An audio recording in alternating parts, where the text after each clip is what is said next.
So Hata, you and I and others from Mad P and other Second Life folks will be featured in a documentary about Second Life and other virtual worlds that comes out in April called Virtualize It. You've been interviewed at your home with an entire television crew. I was there. It was really kind of cool. Spiegel TV, a German broadcaster, is doing this. How do you feel about being in this documentary? Yeah, you never know. I'm growing a beard just in case I have to seek asylum at Drax house. You're always welcome, man. I just need a little corner in your basement. That's good. That I can provide. I'm Hartefall. I'm the creative director with Mad P Productions, and you are listening to the Drax Files Radio Hour with Jo Yardley.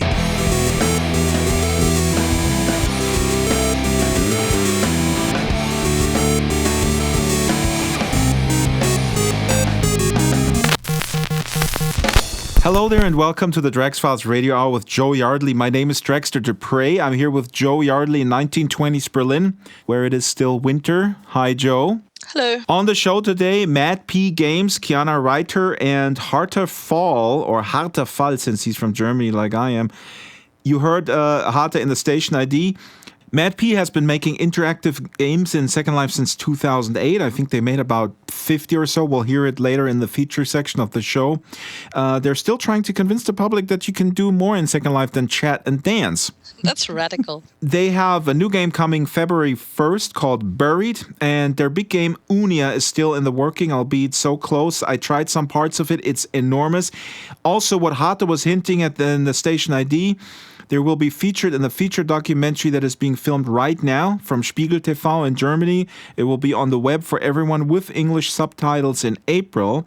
There's lots of celebrities in that film, including one Ebbe Altberg. I've heard that name before.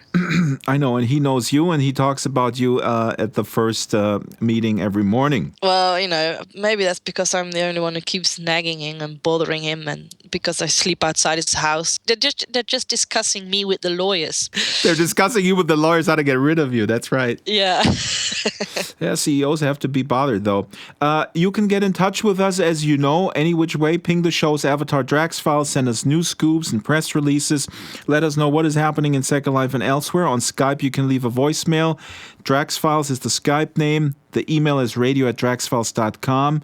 You can become a sponsor with us. You can have your own banner displayed on the website. We would love to have you. We have a new sponsor, Maven Homes. Welcome to the show, Maven Homes. Maven Homes does prefabs of any kind, style, and pricing. You can get your own Tuscan villa. You can get your moderns, of course, Maven Homes. Go to their marketplace store right now and pick up a prefab. They don't have 1920-style homes still. Matter of time. Maven Homes. Make 1920-style homes and you will sell more. We're also still giving away a Leap Motion only to U.S. residents. Sorry, that's the disclaimer. All you have to do is tell us the dumbest marketing idea implemented during the Second Life hype days, okay? So we're talking 2006 to 2009, roughly. You can sneak in a 2010 idea if you find one. Go ahead, unearth the madness of marketing. Help those poor folks on Madison Avenue now in the time of VR resurgence, where, as we discussed last week, 1 3-minute promotional video for VR costs $1 million. Can I make one for that amount of money? Okay, let me reiterate. We're both a little sick, so that's why we sound really weird. We're not that weird. We're actually weirder. Yes, we are. In real life. By the way, Leap Motion has a next-generation motion sensor in the making. We didn't talk about it last time when Ben Lang from Road to VR was on, but Ben Lang interviewed David Holtz and Michael Buchwald, the two founders of Leap Motion, at Consumer Electronics Show in Las Vegas. I love the name of the new version. They've called it the Dragonfly. Dragonfly sounds better than DK2. What's interesting is that David Holtz continuously talk, and we're going to link to another video, which is very interesting. He spoke at SFHTML5 user group.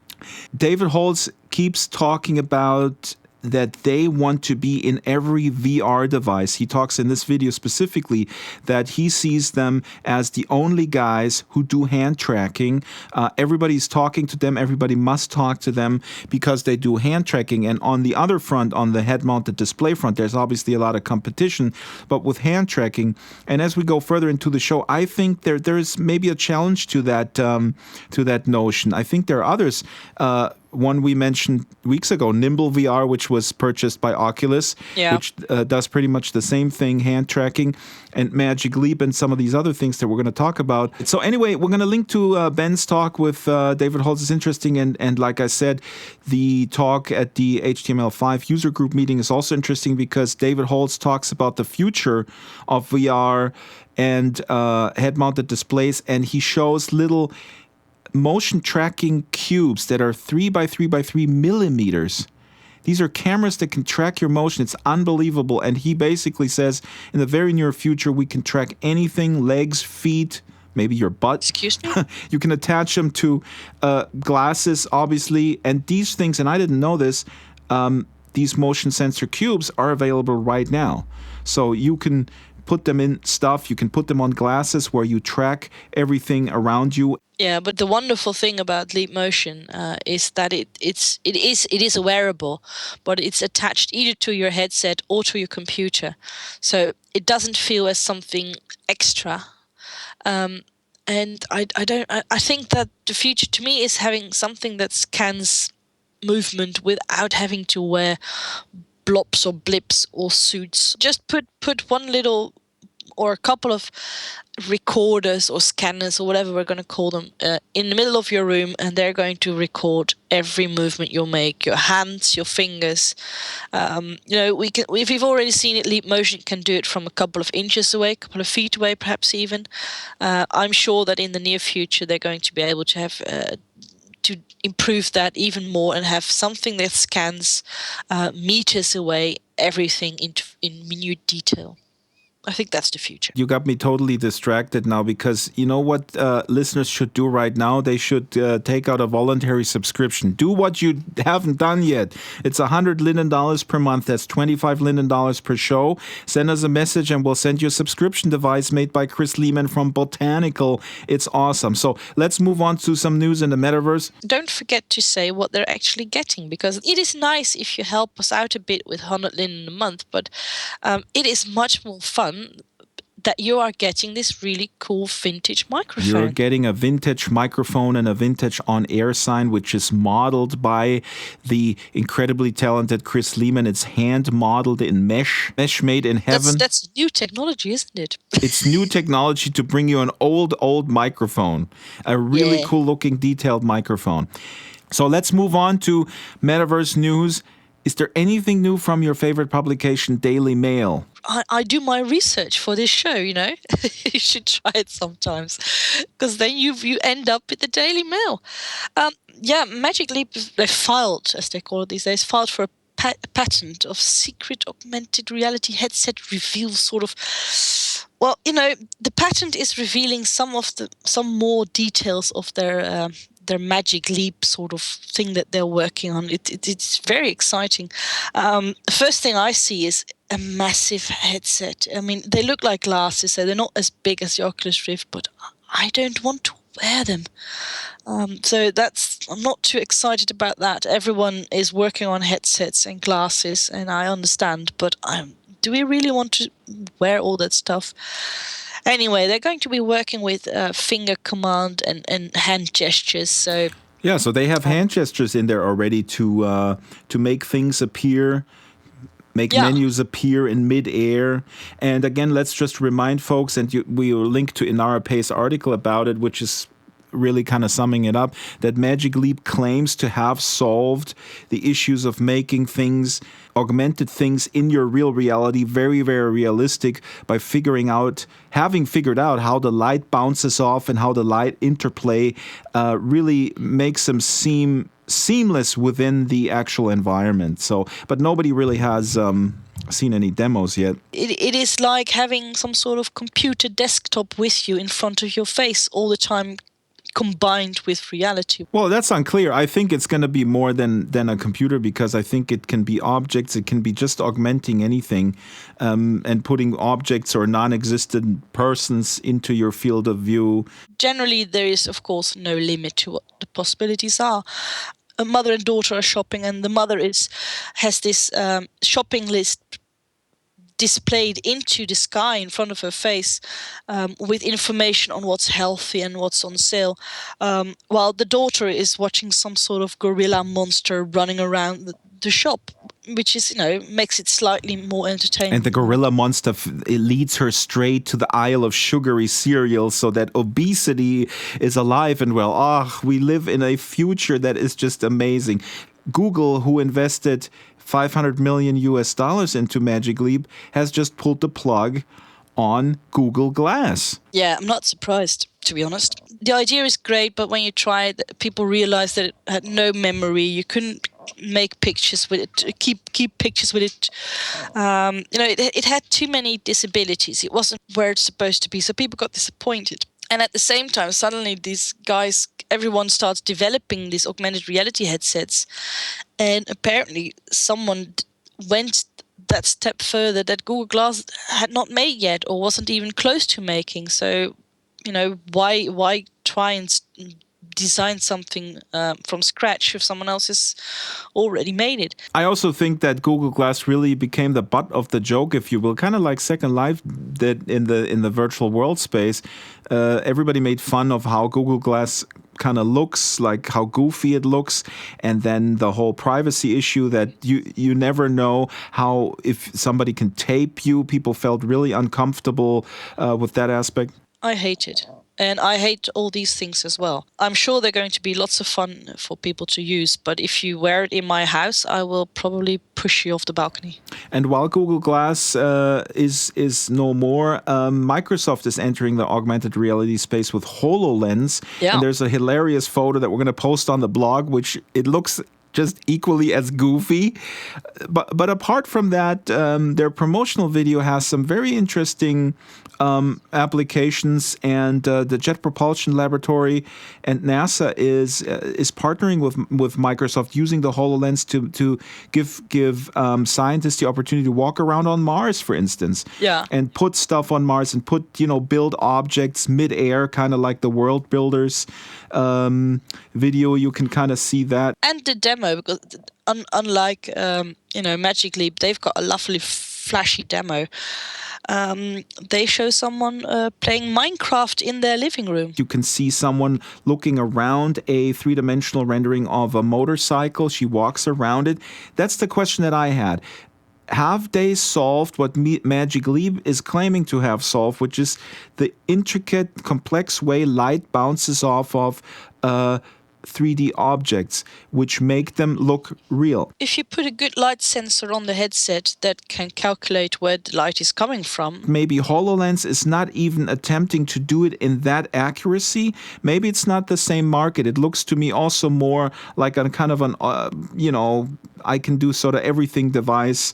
I can kind of watch virtual TV with a floating screen in midair, and maybe the rendering and the light calculation is not as intricate as it is with Magic Leap, but we have no idea. We have a demo video from HoloLens, which is very interesting, and we have no demo video from Magic Leap. It all looks very interesting, and it's an exciting time, because not only virtual reality but also augmented reality is moving forward at an incredible speed. All the headsets still look awful. They are still too bulky, and they are still something you wouldn't want to wear that much in public.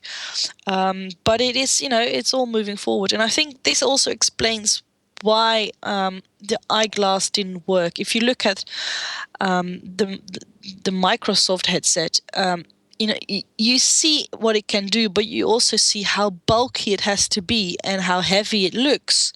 These are the ones that you're going to wear when you go shopping. That's right. Nobody cares how you look in your basement. No, I don't care what a VR headset is going to look like at all.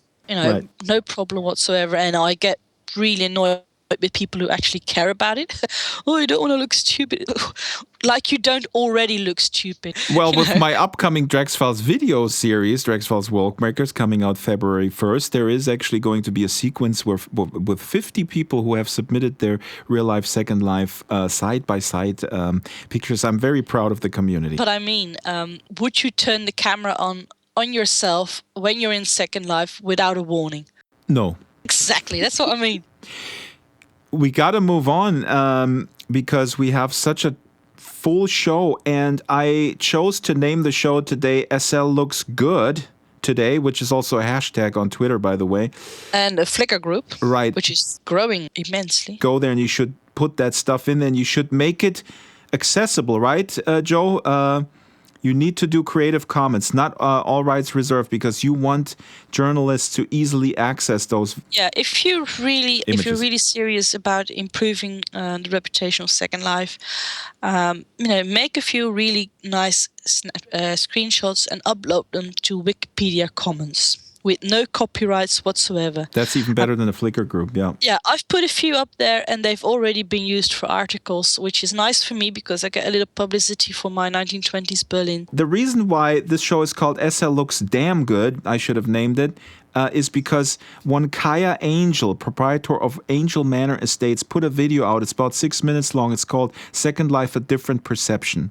And it starts with the question, what perception do you have of Second Life? And it shows an avatar watching the same old trolling videos and terrible graphics, and then it cuts to Kaya Angel's Angel Manor that he built with full shiny materials, really all graphic settings turned up to 11. It is very shiny. It's maybe a little bit too shiny. Very, very shiny. No, but the point is that this looks impressive. Yeah, and it really, I think, shows when you then tell the public, this is what people actually make. This is not the company making it. This is an individual person who has a passion for something and brings that passion to reality with the tools that are built into the world.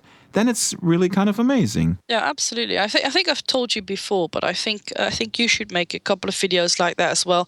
Perhaps only 1 minute long. Yeah, I mean, they're actually quite easy to make. I mean, just production-wise, you just fly over something impressive looking, put some music, and it's done. And you're absolutely right. I actually should do that, and others should too. You start with a couple of seconds of this is what people think Second Life is like. We show the griefers. We show one of those landing points where everyone is ugly and shouting and screaming. You just grab a couple of seconds of a trolling video and you're done, or something from 2005. Or visit a sim that's not been changed since 2007, or use one of the screenshots from the wonderful journalists, and then you show them the exact same thing, but looking good. For instance, Second Life is only for perverts, and it's all about hanky-panky, and you show a bit of that, and then you show 55 seconds of people doing historical role-playing, shopping, designing, art. In other words, don't bury the lead. Yeah. And I want to say, Yogi Schultz, who is an avid listener of this podcast, sent us, and this is so timely, he sent a screenshot that is on the NVIDIA homepage. NVIDIA, GeForce, they make graphics cards, as you may know. They make the leading graphics cards in the industry. They have on their homepage, you can look for games that work with the graphics card. Of course, there's Second Life, and there are literally screenshots. They must be from pre-2006. There's no flexi hair. Extremely old. It's unbelievable, and it's on their homepage. I don't know what to say. Well, this is what Second Life should send, Linden Lab should send their lawyers after. This is your reputation you're talking about. NVIDIA is huge, has lots of users. People see that. What do you think a company would do who made Grand Theft Auto 5 if NVIDIA put screenshots on their website from, Grand Theft Auto 1? Don't sue them, but, a little email from a lawyer. All right, we have tons of other stuff. SL Go, of course, our sponsors, they launched an in-world support group, which is great. If you have SL Go questions, you can go in-world now, and you can hang out with Dennis Harper, who is in-world all the time. That crazy guy, he gets paid for it. He told me he has an expense account. He has lindens to spend for research. I want that job. I want that job. I'm better at it. Give me the job. And we have a whole bunch of more. I want to kind of just really glance over these things. There's a real funny thing on the media. My favorite public radio show has a story on a new bot that eliminates writing. You give the bot a topic, and the bot will write you an essay. Fantastic. That's the future, automation. It's going to be awesome. We will have no job, so we will have lots of time. So Second Life is really important to survive, to spend our time so that we don't go out and shoot people. Peace at last. There's a muscle sensing armband. It's called Mayo. It senses your muscles as they contract. You have it under your on your underarm, and it also basically enables you to track those motions and then steer a virtual world with your hands. But it doesn't really track the fingers. It tracks your muscles as they contract, and then it kind of deducts from that where your fingers are pointing and how your fingers are moving and all that kind of stuff. Maybe it's just me. Maybe I haven't read it properly, but to me that seems like something that does less than the Leap Motion can do. You're right. I mean, I completely agree with you. This is a transitional phase where we have stuff on our bodies, and ultimately you don't want to put stuff on to experience immersion. Have we forgotten the news item? Yes, we have. National Public Radio here in the United States did a piece on avatar identity, Joe. And you know what they used as an example? I blogged about it. Isn't it amazing that they used as an example of how to express yourself the Nintendo Wii characters? Yes. The best avatars in the business. I don't understand it either, because regardless of what you think of Second Life, I think we have the most freedom of any platform there is, with mesh and with the clothing and the skins. Maybe I'm missing a few, but I still think that we have the most freedom when it comes to how our avatar looks compared to any other platform there is out there ever, anywhere.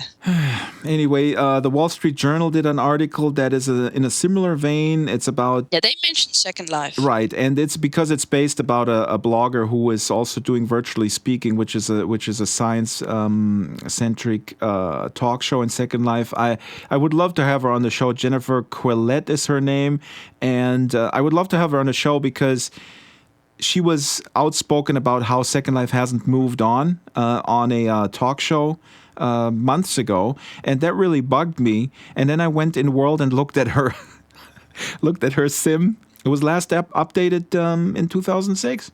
So see, if people say Second Life hasn't updated enough, then that's okay. We can talk about that. But I don't understand if someone who is obviously enthusiastic about the space then claims that there's nothing being done, as she had on the talk show. I got to find out what it's on YouTube. I'll find it and link to it on the blog where she talks about it. I just don't know why you would in public talk about it like that. Why can't you say, hey, Second Life is the abilities are amazing, but my sim looks old because I didn't have time to update it. Yeah, right? It is strange. Or maybe she has just no idea what's happening. Well, we don't want to diss you, Jennifer. If you're listening, come on the show and explain yourself now. that sounds like a very nice invitation. Yeah, that's right. It would be too bad if a brick would fly through this window tomorrow. Yeah, why don't you come talk to us? Yeah. Okay, anyway, I still have to nag because the accompanying video from that Wall Street Journal article is still using old footage. It uses one trailer that was made in 2009. It's a great trailer, by the way. It still kind of holds up, but there is better material, so I don't understand why they use that old material. It's probably part laziness and what's available to them without any copyright issues. So again, perhaps... yeah, but my trailer is now on secondlife.com. Why don't they grab that one? Well, maybe because if they want to use it, they have to first contact Linden Lab, the PR department, and ask for permission. All right, so before we go to our feature section with Kiana Ryder and Hata Fall from Mad P, a new feature of the show, our musical interlude, where we try to prove that Second Life musicians are awesome, some of them at least.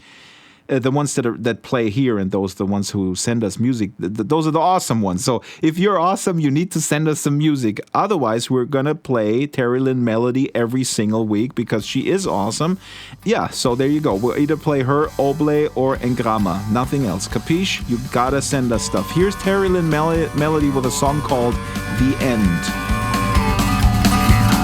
blinded by a vision out a window looking back, chasing an illusion, some people to wrong say back. I'm bound down in the backseat on the dark and desperate ride, on past that for destruction, there's no escape inside. I hear train coming, whistles drawing near, and now the track has started rolling. I think it's coming. Oh Lord, I feel the end is near.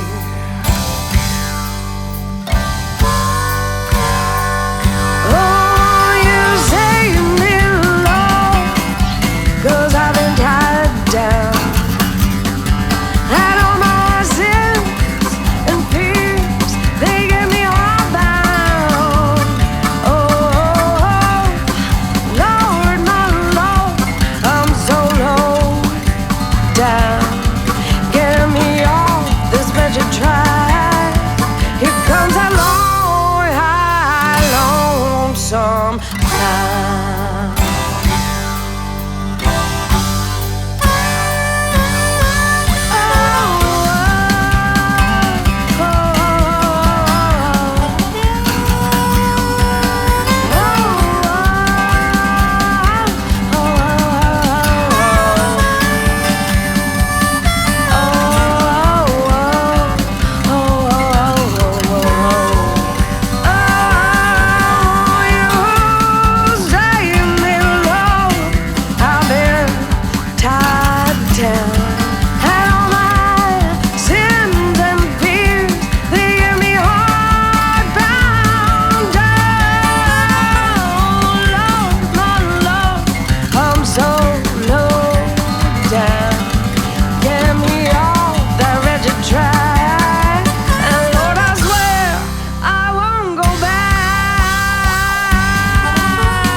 So that was Terry Lynn Melody with The End, and Second Life Musician. We'll link to her homepage. Really great. Now it's time to play my conversation with Kiana Reiter and Hata Fall from Mad P Games.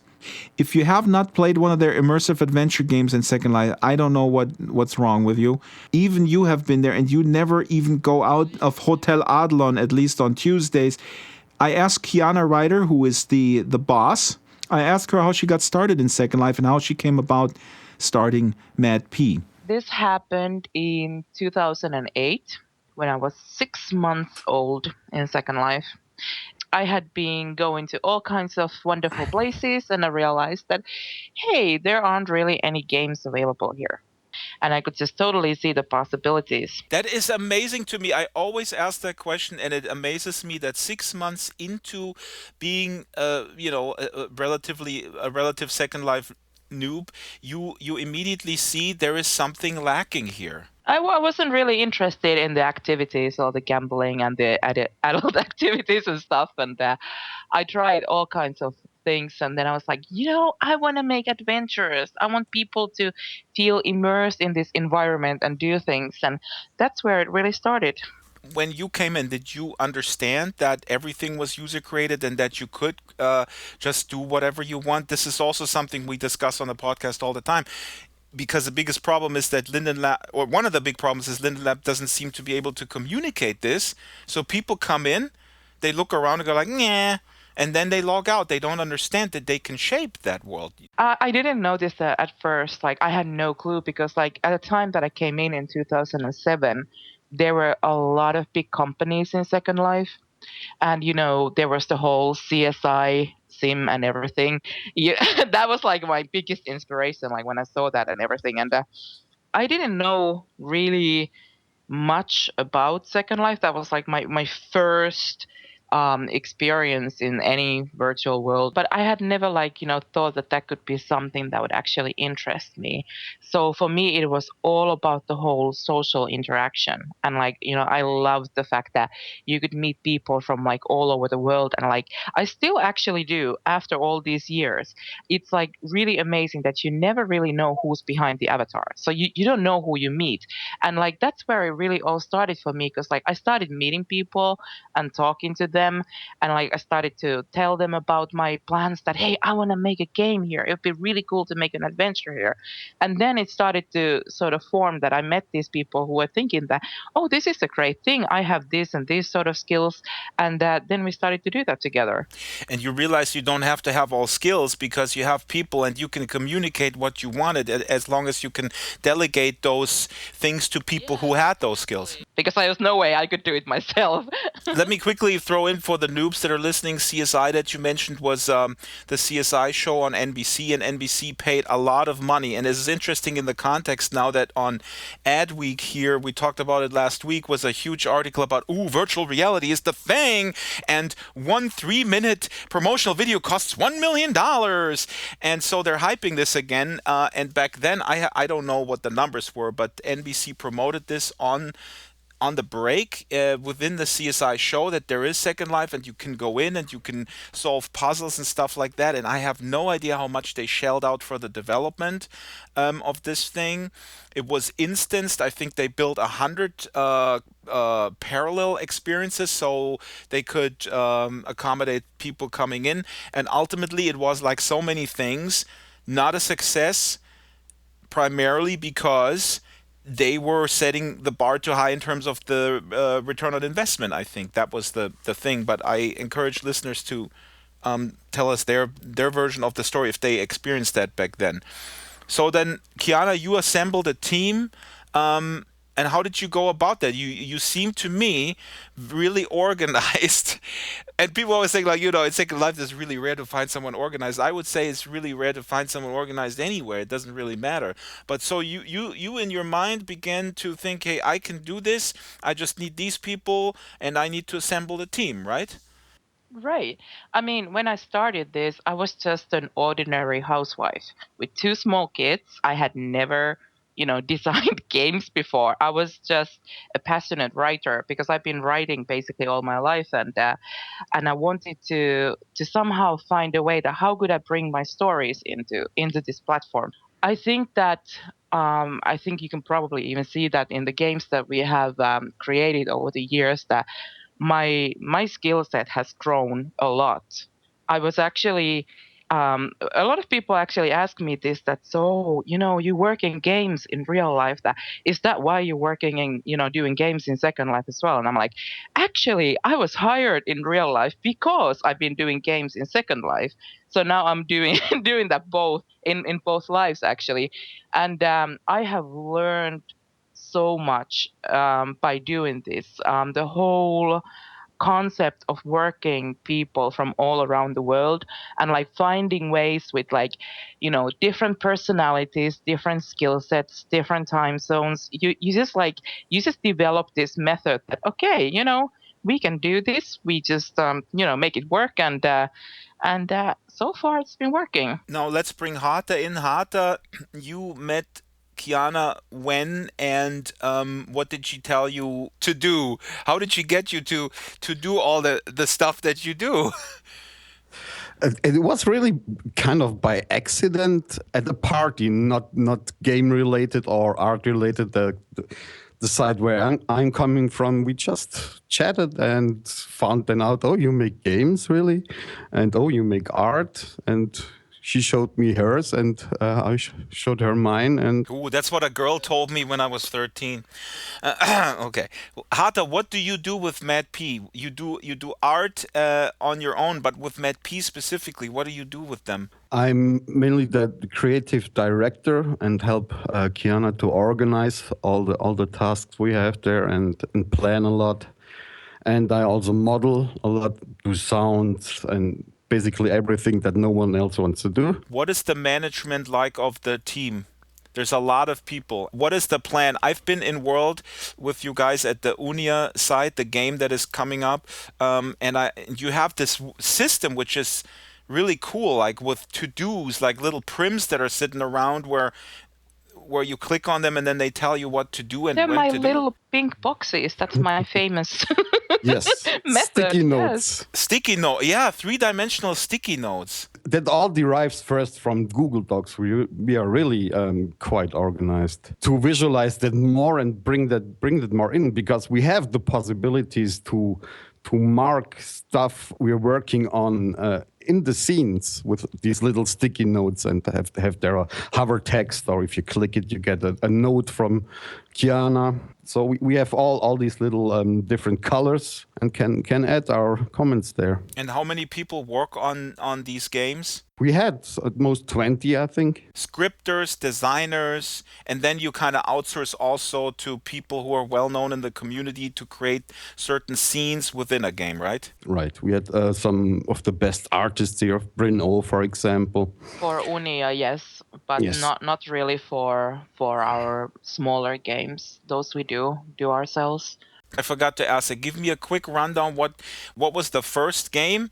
I remember you guys also did something for Orange, the French telecom company. At some point, they were big in Second Life. You were associated with a lot of big brands. All the way from beginning. We have done over 50 games. Over 50 games! And it's always funny when people like come in. We have a really large community in Second Life. And then when people come in, like, oh, I'm so glad I found you. You know, have you guys done something before? I'm like, yes, for the last 7 years. And then they're like, they feel so sad that they can't play those games anymore. And I you know, it would be great if we could keep all the games up, but sadly that's not possible. What was the time traveling game? What was that called? Chaos Effect, because that's in Finnish, so Chaos Effect. And that was the one that we created for Orange. That was really awesome. I remember playing that with my son. It was really well done. I mean, you teleported through all different eras in time, and there was so much interactivity that I had never seen in Second Life before. You pick up stuff, you assemble these puzzles. How many scripters worked on that for how long? Do you remember? We had a small team then. We had one designer, one scripter, and then we had a few people who were helping with the smaller things, and then I was, you know, doing the writing and organizing. Let's do this with 50 games. You tell me your three favorite games, and then Hata does the same, please. My personal style is a lot darker than sometimes the guys let me, so I really like the ones what we had like early on, like the Zodiac Killer, and that brought up a sequel called Within, which is like a series of really challenging puzzles. You had to look for these secret facilities, and like once you solved the game, you became part of this very, very secret organization. And this was in 2008, and we had a lot of players finishing this, and they are still in the group because they were so proud that they managed to solve everything and get this special name that they became the assassin. You know. Then I have to say Sanity Falls. That was in 2012. It was because of the storyline. I thought that the storyline was really cool.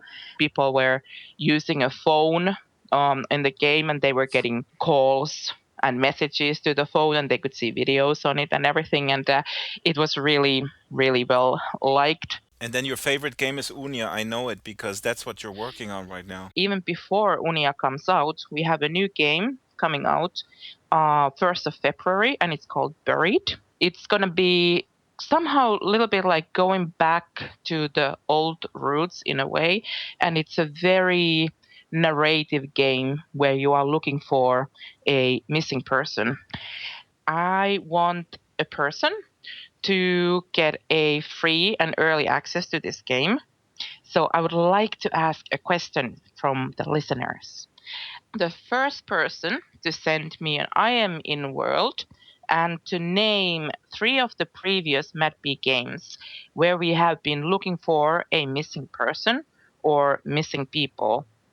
So the first one to IM me the names of these 3 games will win an early and free access to Buried for themselves and for a friend, partner, sister, brother, mother, whatever. So 2 huts and lag-free experience because, it's always when you get, it's like a huge crowd that will go there when we open. So they get an early access. They can play without being bothered by anyone else. So this is pretty huge. Okay. Listeners, you heard that. If you IM Kiana, of course it's difficult to IM her because you never know what her display name is.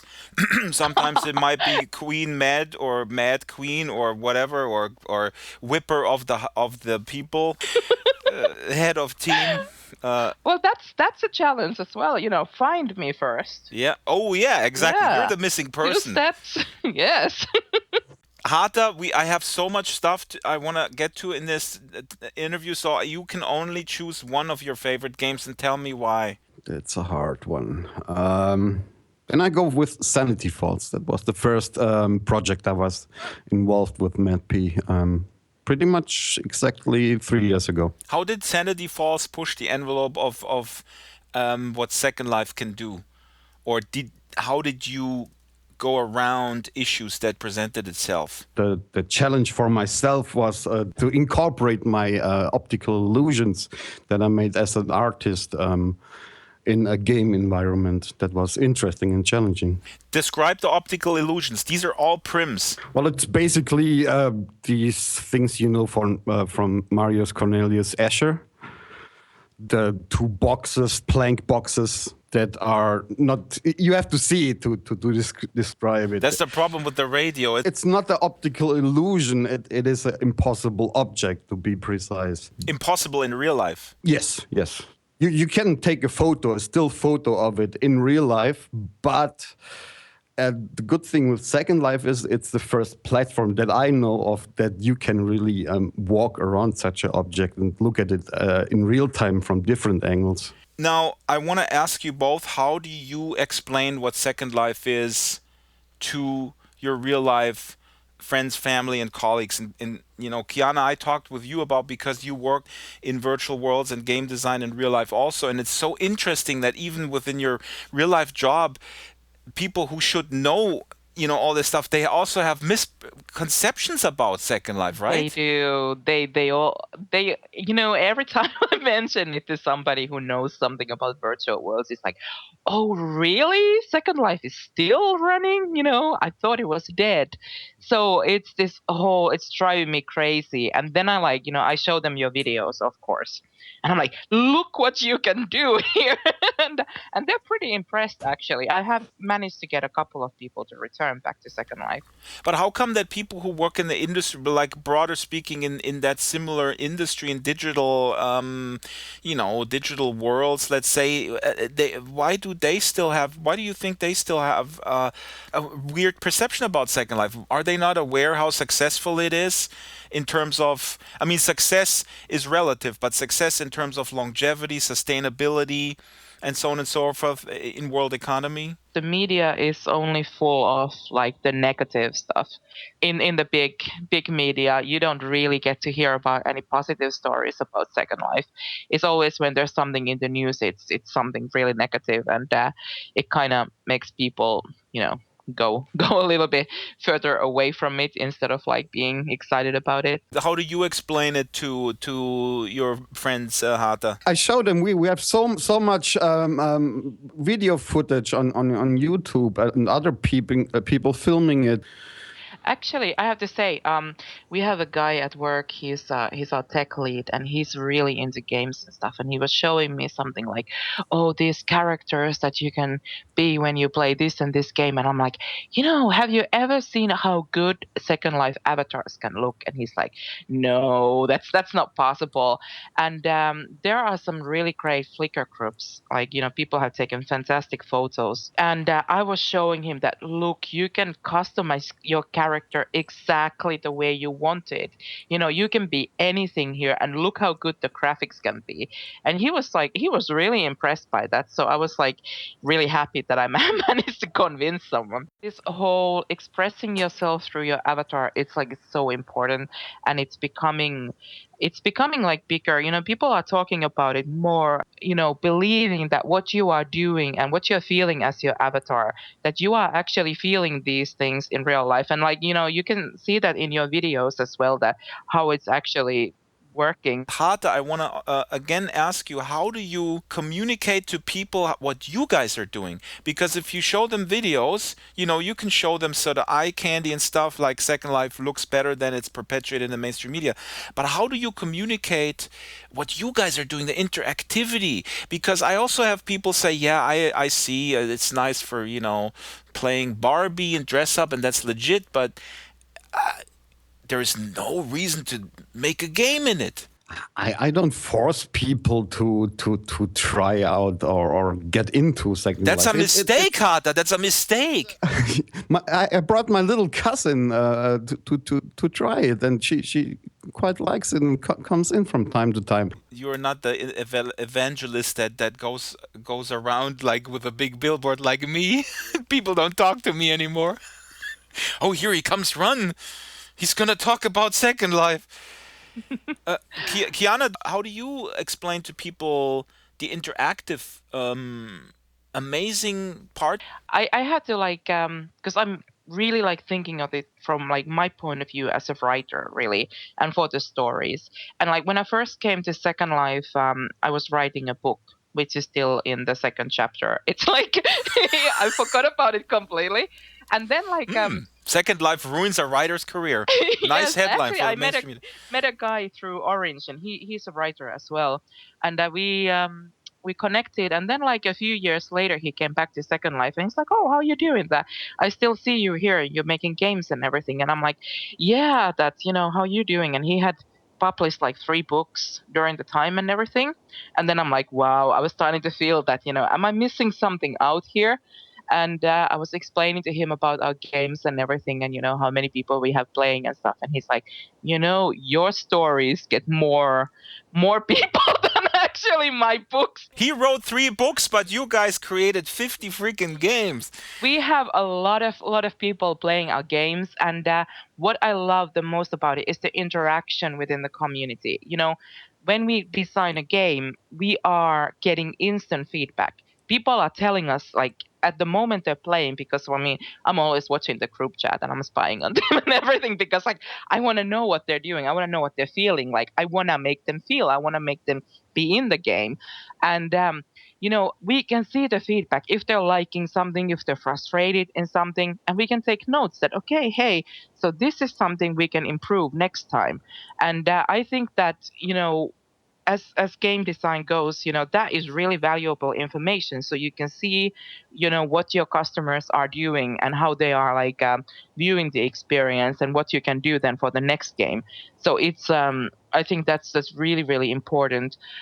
The experience keys is basically a big step forward. You can direct that player more without asking him for permissions every 2 seconds, so that throws you out of, doesn't throw you out of the immersion that much anymore. That helped a lot, but you also have to see the other improvements that Linden Labs brought for the visual part with materials and mesh. If you look at all the streamlined game engines, highly complex, you have to use a highly complex programming language. The access to do stuff in Second Life is so easy compared to that. And I like to be challenged, and with finding workarounds and inventing stuff in Second Life to make our ideas real. That is something you can't have there. And But Hata, I'm going to play devil's advocate. The programmer might say, oh, Linden's scripting language is totally flawed. You can't do anything with it. We make it do it. We have a lot of workarounds that we do. But I really want to point out one more thing about games in Second Life, that our audience, we have the hardcore gamers and everything, but I think that majority of the people who are playing our games, they are not what you would call typical, gamers. Because I would say that, like, if I walked past a game shop and I was looking at console games or whatever, and to me I would have a too big of a, like, I wouldn't know that, how do the controls work, is that going to be something that I can handle. But like in Second Life, you play as your avatar, how to you control your avatar. Like anybody can do that because they have become their avatar and they play as themselves, and that lets us open our games into a lot wider audience than just the typical gamers. When I was at Linden Lab last month, I talked with them about how they see Unity as their primary competitor, actually, in that area of game design. We had licenses to Unity and we were thinking about that, and then we were trying and we're like, okay, this is not so good because we cannot work there as a team. There's like one person working on a project at one time, and then somebody else can come in and stuff, but we can't be in the same space at the same time working on something. And that is really unique to how we are doing our games. I want to shift the conversation as we're coming to a close to because from there, with the money situation now in Second Life 2.0, which is not really around the corner. I just have to say that because people think, oh my God, why should I even log into Second Life today when there is Second Life 2.0 coming in 2 years? That is somewhat ridiculous, but we can still start speculating, and we can, I think, also start a wish list. What is your wish list, Hata? Top 5 things, and I'll give you one from mine, is a different pricing model where land is free. That's my number one wish I have for Second Life 2.0. Same here. Affordable prices for The Sims. Then animatable NPCs. Ah, yes. A new engine, of course, graphic engine. So it's smoother with shadows, that it runs on weaker computers as well. I haven't tried that mobile. What's the name of that? Go? Yes, I haven't tried it yet, but we need a solution for that runs smoothly and is affordable. Part of that, we're pretty good. Kiana, how about you? What is your top 5 wish list? I don't know if I really have anything else to add to that, because I started to go somewhere else in my thoughts, what you said before, because I really can't stand the fact that people think that, okay, now Second Life is dying, we're moving to SL2. And I'm like, I've been trying to tell that to people, that, hey, come on, we're going to be here for years still. And I really don't think that people understand how much Second Life has improved, for example, in the past year. There are still being there's constant progress happening. And it's like Second Life is not going anywhere. We're just going to then, get something new. And we don't even know if it's going to be anything like this Second Life. So I don't know if calling it Second Life 2 is the right way to go either. But it's going to be a whole new world, and we're going to be embracing that. In maybe 3 months or so, Linden Lab will invite a few content creators. That's their internal plan. Nobody's even sure if that's going to happen. They invite a handful of people to test some basic functionality. So that's where we are right now. Okay, so this is going to take a very long time before this even goes into alpha and then beta, and then opens its gates. And at the same time, Linden Lab is not abandoning Second Life. They have a crew which is sizable, work on Second Life improvements every single day. Exactly, yeah. Okay, so that was a really awesome conversation, guys. Let's wrap it up with the teaser that all of us and many more Second Life people will appear in a documentary made by Spiegel TV, which is an offshoot of the biggest weekly news magazine, Der Spiegel, in Germany, and it's going to be a 60 or 90-minute documentary which travels all over Germany, and people have the Spiegel director, the director of the documentary, which is called Virtualize It, has spoken to you, and he was at your home, Hata. How do you feel about this upcoming documentary, which is going to come out in, I think, 2 months, I was told? How do you feel about that? That then now you can be seen everywhere. Well, I'm growing a beard at the moment, so in case I have to hide, but no, I'm quite confident that it's it will be okay. It's not a yellow press thing. They have a good reputation. I read that magazine since I'm 14 years old every week. And the producer that was here was an awesome guy. Kiana, how do you feel about this upcoming documentary? I think it's going to be really exciting. I'm looking forward to it. Yeah. What will it do for Second Life? What will it do for the perception of Second Life, you think? Yeah, they need to have subtitles for it so everybody can see and understand They said they will do that, yeah. All right, so that was the brains behind Mad P, Kiana Ryder and Hata Fall, a few of them anyways. There are many more. There's about 20 in the team, I think, as Hata mentioned.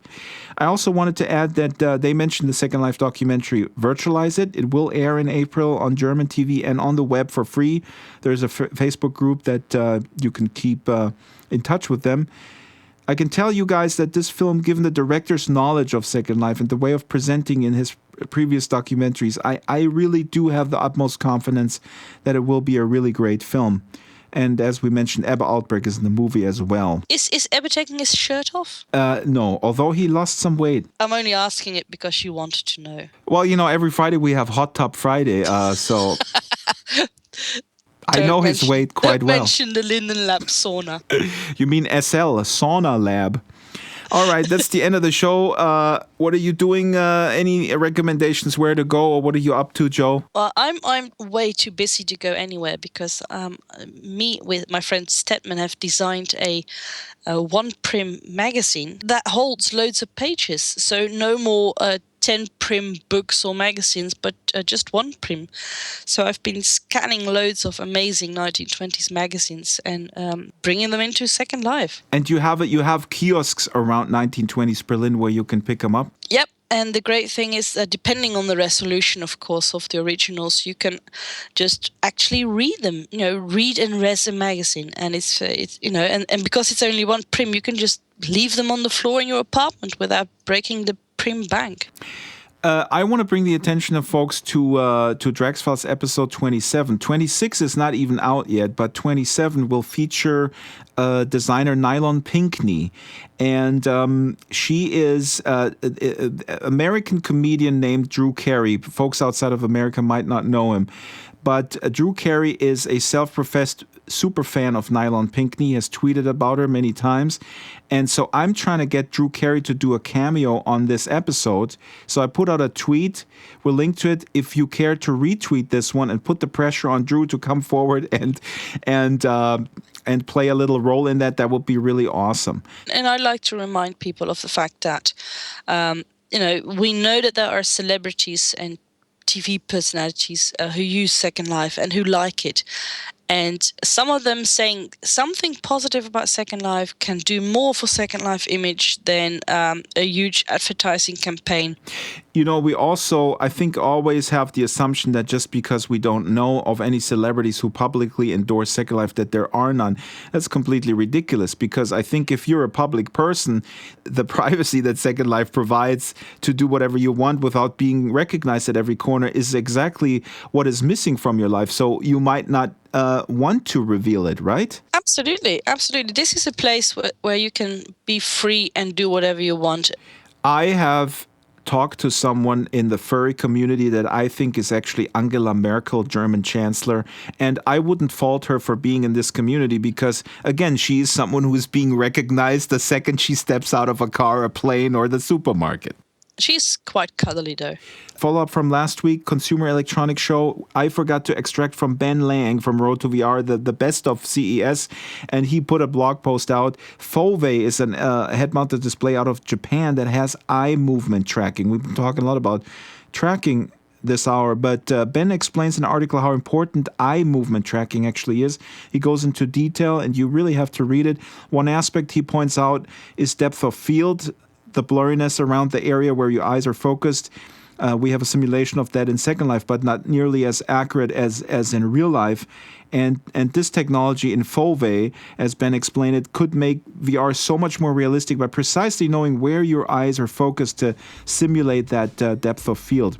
Of course, eye tracking is also relevant to kind of then relate that to an avatar and all this kind of stuff. So, super interesting read. That's it, Joe. Have a great weekend and goodbye. Auf Wiedersehen. The Drax Files Radio Hour with Jo Yardley is a weekly production of Basic Drax Entertainment. The show is supported by Leap Motion, SL Go by On Live, Stitcher, Ison, Bot Girls Identity Circus, Caravel Design, Vika Creations, Humanoid Animations, Loki Elliott, Botanical, Death Row Designs, Angel Red Couture, Fallen Gods Incorporated, Blue Moon Enterprises, What's Next, Avacon, and Landscapes Unlimited. Contact the show via Skype, Drax Files, Avatar Drax Files, or email radio@draxfiles.com.